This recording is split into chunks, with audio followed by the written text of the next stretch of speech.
5 people dive in a cave filled with ice and cold water. These 5 people have no idea that this is going to be their last cave diving, because there is going to be an incident with them that is going to take them straight to death. The GoPro camera on their head is recording every movement of them. This cave diving incident is one of the most dangerous and heartbreaking incidents in history, and welcome you to this video. 6th February 2014. 5 people plan to do the most dangerous and challenging cave diving in the world. For this adventure, they chose a dangerous cave in Norway, Plura Grota. Plura Cave was already infamous, because there had already been some incidents in Plura Cave in which people had to lose their lives. But despite this, these 5 people chose this dangerous cave for cave diving. Look at the map of this cave, in which there are 2 entrances to enter this cave. The most dangerous part of this cave is this one, which is about 430 feet deep from the surface. And this is the largest cave in Northern Europe, which is filled with water. And this cave is 3 kilometers long. You assume that it is impossible for an ordinary person to enter this cave. But still, these 5 people chose this cave. The reason for this is that these 5 people were certified cave divers who had gone to such dangerous caves before. And 2 of these 5 people had gone to this cave before. Last time, these 2 people entered through this way of the cave and came out of this way by exploring the cave. Because of this, they were more confident to enter this cave. But this time, something was going to happen, which no one had imagined. These 5 brave people going to the cave are Patrick, Kai, Visa, Jari H, and Jari U. And Patrick and Kai are the people who had gone to this cave before. So these 2 people were going to lead this mission. But this time, instead of entering through this way of the cave to make this adventure more challenging, the people of Flora Lake decided to take the entry from this way and leave from here. These 5 people had come with full preparation to do this adventure. If everything was going according to the plan, then they could have completed this whole cave exploring in just 5 hours. They made 2 teams to go to this cave. Patrick and Jari H were in the first team, and Kai, Vesa, and Jari U were in the second team. Now that Patrick and Kai had come to this cave before, so Patrick was leading the first team and Kai was leading the second team. The plan was that the first team would go inside the cave and the second team would enter the cave after 2 hours. Actually, the second team would go inside the cave after 2 hours because when the first team will enter the cave, then the water will get dirty due to the turbulence in the water. So the water needs at least 2 hours to clean again. Then the second team could enter the water. This mission is started. The temperature was -3 degrees Celsius. These 5 people reached Flora Lake. The cold was so much that a thick layer of ice had formed on the lake. To enter Flora Cave, they had to break this thick ice first. Patrick used a chainsaw to cut the ice into a triangular shape, under which the water was very cold and crystal clear. Patrick and Jari H both enter the lake and slowly enter Flora Cave. They started their underwater scooter so that they can enjoy this adventure by spending less energy. Their start is fine, but they do not know that everything is going to change in a short time. I will tell you that Patrick, with whom such incidents had happened twice before, in which the situation became such that he had to lose the lives of his crew members twice. Due to those incidents, Patrick was also pushed a lot. But Patrick, forgetting those incidents of the past, is moving forward on this new journey today. How dangerous this adventure was going to be, these people also knew it well. To complete this adventure, all these advanced technology gears were brought with them, and they were using a closed-circuit gear to breathe, which is called a rebreather. As you know that when we breathe, we inhale oxygen gas, and when we breathe, we exhale carbon dioxide gas. And a rebreather is a technology in which this exhaled carbon dioxide gas is filtered, and it is converted into oxygen. And divers can use that oxygen again. The advantage of this rebreather technology is that divers do not have to take the extra oxygen cylinder with them, and divers can dive in water for a long time, no matter how advanced the technology is, but sometimes it also malfunctions. Because of this, these 2 people were carrying an extra rebreather and an open-circuit gas cylinder with them for backup. The rebreather technology is like 2 sides of a coin. If divers start breathing quickly, then the rebreather filter will not work properly, and it will not be able to filter carbon dioxide quickly. Because of which, the diver will start inhaling the same carbon dioxide again, which will have a lot of side effects on the body. Like the blood of carbon dioxide starts getting dizzy, there is confusion, and in the end, death also happens. This situation is called hypercapnia. Patrick and Jerry H. were slowly going into the depth of the cave, and they dive from this slope and enter this 250-meter-long air chamber. So far, their journey has been fine, but now they were going to enter the most dangerous part of this cave, and this was the deepest part of this cave. There was also a lot of water pressure in this depth of the cave. Gradually, these two divers had entered the deepest part of the cave.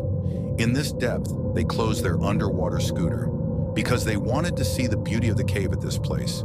So far, everything was going according to the plan. Now these two had to get out of this depth of the cave, for which they had to go up through this steep road, which was almost at an angle of 90 degrees. Patrick was walking ahead, so he crossed this 90-degree section and started going up. Jerry H. had to follow him. Patrick comes up a little and waits for Jerry to follow him, but then he sees that the light on Jerry's head is moving fast here and there. It seemed as if Jerry wanted to call Patrick to him. Patrick comes close to Jerry H. and sees that Jerry is completely panicked, because of which he is breathing fast. Patrick sees why Jerry is so excited. Then Patrick sees that Jerry's scooter cable is stuck between two stones, and Jerry is trying to get that cable out again and again. Because of this panic, Jerry was breathing so fast that his rebreather's filter was not able to filter carbon dioxide properly. Because of this, Jerry asked Patrick for a backup oxygen cylinder. Patrick helps Jerry and also gives it to his rebreather. Slowly, the situation was getting a little under control. Then Jerry switches to his own rebreather, but suddenly his rebreather falls down from Jerry's hand. Because of which Jerry inhales the cold water of the cave with his breath in panic, and Jerry starts shivering. Patrick understands that Jerry can't escape now, and Patrick now takes an emotionally challenging decision and leaves Jerry H. there and moves on. But now the problem was that he spends a lot of time handling this situation in such depth, because of which Patrick's risk of decompression sickness was increasing. Actually, when a diver dives as deep into the water as possible, because of the pressure, his body tissues absorb more and more gas, and the longer he stays in that depth, so his body tissues will absorb as much gas as possible. Now, because Patrick had stayed in such depth for so long, so when he saw his dive computer, so he was telling that Patrick has to get out of the water slowly to avoid decompression sickness, and now he has to dive in this cold water for another 400 minutes. Patrick could not believe this warning on the screen of the dive computer, because just before this incident, the dive computer was showing only 120 minutes. And all this was happening at a depth of 430 feet. And 2 hours had passed by. The second team, who was just outside, he had no idea what was going on inside the cave. After 2 hours, these 3 people of the second team also dive in the Plura cave, and it would have taken them less than an hour that they reached the deepest part of the cave. The 3 slowly crossed the deepest area of the cave. They reached the 90-degree turn. Then they hear a beep sound, which was coming from the equipment of Jari Edge. In these 3 divers, Vesa was going first. Kai was in the middle of both the back and Yariu. Vesa sees the body of Jari Edge, which was dead. Here the problem was that due to Jari Edge, that thin part of the cave was blocked, and as I just told you, the longer they stay in the depth of the cave, the more the risk of decompression sickness will increase for them. Due to the delay in such a depth, the condition of these 3 was getting worse, and in such a depth, the equipment of Jariu fails. Its rebreather was not working properly. Jariu tries to breathe through the backup oxygen cylinder, but there was so much pressure in the depth of the cave that Jariu could not handle this pressure, and in the depth of the cave, he breaks his breath. Now the situation was such that the body of Jari Edge was blocking the way. Behind him, Vesa was trying to handle this situation. Behind Vesa was the body of Jariu, which had blocked the deepest part of the cave, and behind it was Kai. Kai had understood that some big incident had happened in the cave, so because of this, Kai decides that he will not go ahead and go back, and Kai starts going back. Now the problem was that Kai had a lot of oxygen shortage, and Kai's diving computer was giving warning of decompression stops. Now the situation was such that if Kai wants to avoid decompression sickness, then he will have to slowly get out of this cave.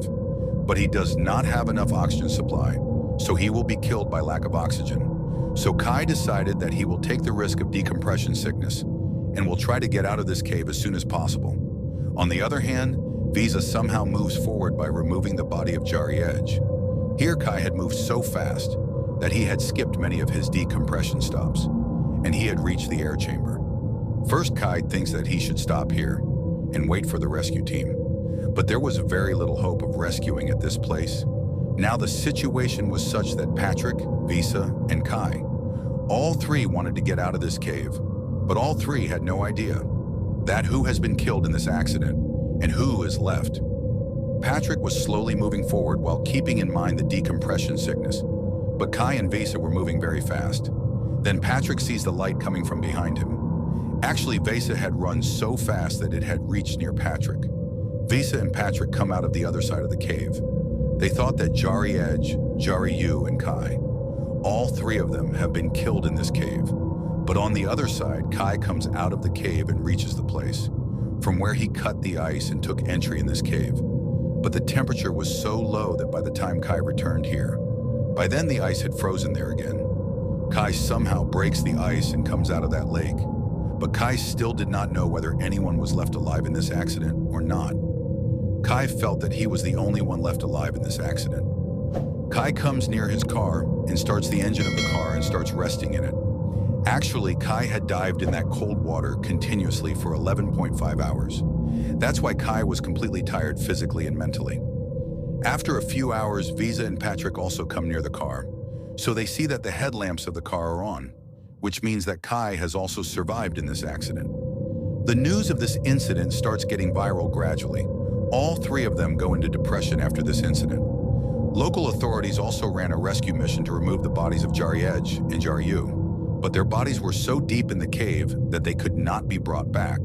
So the officials decided that now their bodies should be buried there, and they sealed the entire cave and banned anyone from going there. But Patrick, Kai, and Visa wanted to remove the bodies of their friends, so they ran an unofficial rescue mission with the help of some professional divers and brought the bodies of their friends out. Friends, let me tell you that such a heartbreaking incident happened in Natapati's cave. When a person named John Johns gets stuck in the dead end of the cave due to a small mistake, and he gets stuck in it until he dies, which could never be rescued. Natapati's incident really kills the soul.